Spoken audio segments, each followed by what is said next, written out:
let's cut through the chase. I can have this nice big intro, and I've already wasted enough time. Here's the question: should fighters who made weight have to feel obligated to take the fight if the other fighter missed weight? No, absolutely not. I don't know why they would, think so. Yeah. Um, Well, there's no rule that says they have to, but no, in a combat it's sport like an where people think unwritten, you're like a puss, right? right? Oh, It's he's like an not taking a unwritten fight because rule. he's afraid with the sophomore psychology bullshit. Sorry, go ahead. Yeah.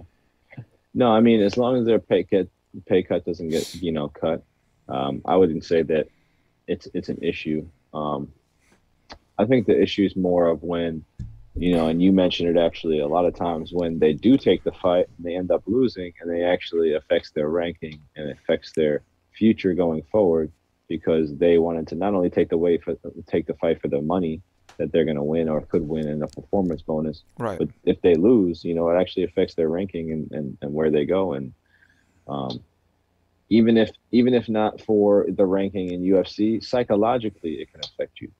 Like if you lose a fight, now you got to recover. Not to say anybody doesn't lose a fight, but you're fighting against a person who doesn't have to do the same sacrifices, the same, uh, you know, the weight cutting clearly, or just doesn't care, and then all that focus and training goes to relaxing and letting their body heal and recover as opposed to making weight. It's a big disadvantage. So it's almost to the question of should they even allow the fights to happen if they miss the weight. I think they need to just have more backup fights. But again, is that even fair? You know, what is that's why I think it's so difficult. Like, what is really fair? Because, like you're saying, at the end of the day, is it going to be pushed on the fighter to have to fight a different guy? If a different guy comes in there immediately, is it a different type of a fight?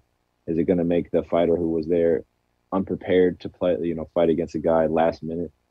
You know, it, it's it's very difficult because each fighter is different. They don't really have a fighters association.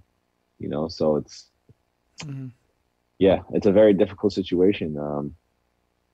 I think this is one of the biggest things in the fight game is that there's not a solidarity voice on many issues. So all these players kind of don't have a way to speak up. They're all individual voices speaking against a conglomerate or a business. But yeah, this is a big issue. What do you do about making weight? About fighters making weight? Do you take away their purses? We've kind of covered this one time before. It was Do well. Right now, you? it's 30% of their purse. Yeah, but do you take away their entire purse? And make it, you could fight for your ranking, or you could fight for free to try to get a performance bonus, or you could fight for, kibbles and bits, but the other part of that is going to go to the other fighter, Yeah, and also 50. Dana says you are not allowed a performance bonus if you missed weight. So you could give. You know what Well, happens if you get fight of the night?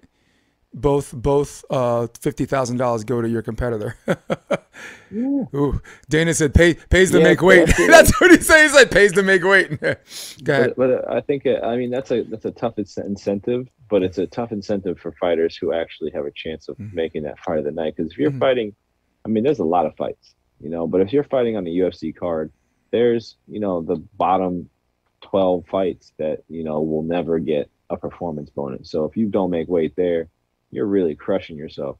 And there's very few people who really make it to the top levels of the cards where that purse is actually going to be, substantial amount of money. You know what I Right. mean? I really Yeah. don't see a lot of big fights getting missed because of weight like that, um, at the highest levels. But it happens, and I think people pull out for injury, um, a lot more for than it is about weight. Mhm. Like they kind of mask it with an injury, but yeah, weight is that's a very dangerous game UFC So plays. as it a question, do you think fighters should be obligated to take the fight? No, and I mean they're not, and I don't think they should be because that's unfair. I mean that's Mm. uh, they're already making a monetary gain if they choose to make the fight. They're taking a big risk, but they're taking a big monetary um, gain pretty much, and yeah, that's up to them. But Right. where it lies, I think that's exactly where the question should be. Um, they shouldn't be obligated to. But there's got to be some protection on it. Yeah. If they don't take the fight, that they get to choose their next fighter or something. Right. Immediately it does, or there's a rematch set up. But yeah, there's definitely a lot of stigma on what happens if a fighter doesn't make weight. Yeah. And what do you do with that fight? I know. Well, here's some numbers for your ass, okay? The average number of pounds people have missed weight so far the last couple of years, 2.4 pounds. The average number of weight people miss weight by 2.4 pounds. Large. The last 25 fights, the number of fights where the person who missed weight have won, 21. The percentage of the fighters lose for missing weight, 30%. The number of the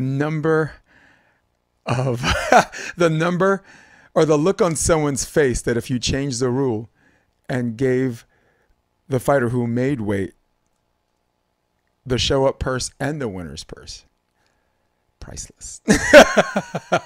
Because right now they only get Dana does award them their show money because they were professional. You have this is what pisses me off about this. You really have two jobs. All the rest of that stuff, you set your own hours, you set your own training team, you can train yourself, you can coach yourself, you can hire a whole bunch the best people in the world to train you. You can choose to cut weight during training, which is something we saw George St. Pierre do it. He did it more organically, and he did some sauna time to cut maybe 5 pounds. But you got some of these cats cutting like as much as almost 20 pounds the beginning of the week to a fight week. They're in a hotel miserable as F because they're trying to lose these whatever. But to me, all right, the answer is no. They should not be obligated to take the fight. And I know they'll get blowback, be like, oh, he's a puss, he don't want to take the fight, he's scared. I mean, they try to goad you into this sophomoric psychology, which really works on alpha males. It's a time-tested thing, and we're dumb as shit because of it. All right? So, no, they shouldn't be obligated. But I will say this. The incentive for fighters to take the fight or not. Here's the thing, Rob. If they got the show bonus and the win bonus, how many fighters do you think would say, nah, I'm good, I'm not taking this fight? Probably all of them. Because they're fighting. Let's say you get 20,000 to show. You get another 20 to win. You basically double if you win. 35 to show, 70 to win. You get your 70 on a day's work. I'm not hurt. Put me on, I'm not on any suspension list because I got hurt, like on 120 suspension list because of your eye or this or that. I'm not injured. Hey, let's hit the reset button. We could fight this. This guy can pay me again and miss weight again. There would be a huge incentive not to take the fight if the fighters got the show money and the win money, which will never happen. I mean, I don't know what the hell Dana White's problem is. He's out there doing $7 million at the craps table, but this fighter's on a fucking GoFundMe, and it's the cool thing about Dana in his defense though. Once he finds out someone's struggling, is like, hey, all right, you know what? This don't feel right. Let's make it right. So, to answer your question, I'm with you. They shouldn't be obligated, and they shouldn't be shamed into not taking the fight. You have two jobs to do. The two real jobs is to show up and make weight and show up to fight. Right? I mean, that's me. Rob's like, next topic. No, I definitely agree. Yeah, that's. Unfortunately, that's like the same thing with volleyball. Is like there's a lot of freedom, but that freedom also, takes a little bit of structure. Yeah, it does. But dude, 21-4 is the win-loss record in favor of the fighters who don't make weight. So when you take the fight, it's an incentive to miss weight. You increases your chances or whatever. And some of them give up 2 days before. It's like, fuck it. He's going to take the fight anyway. I'll just miss the weight. Like you said, I'll take the 30% cut, but I move up in the rankings, and the higher ranked I am, then the higher my next fight is on my contract. You know what I'm saying? The more money because I'm higher in the rankings. So Oliveira did that and missed weight a bunch of times, and he's getting paid. So who else? Yoel Romero, he's missed weight in very important fights. He missed it against Whitaker. He missed it against Luke Rocco. He would have been the champion. He knocked out Luke Rocco. He would have been the champion. And he put the UFC in a situation where he won and there was still no champ. So that's a shame. That's a shame.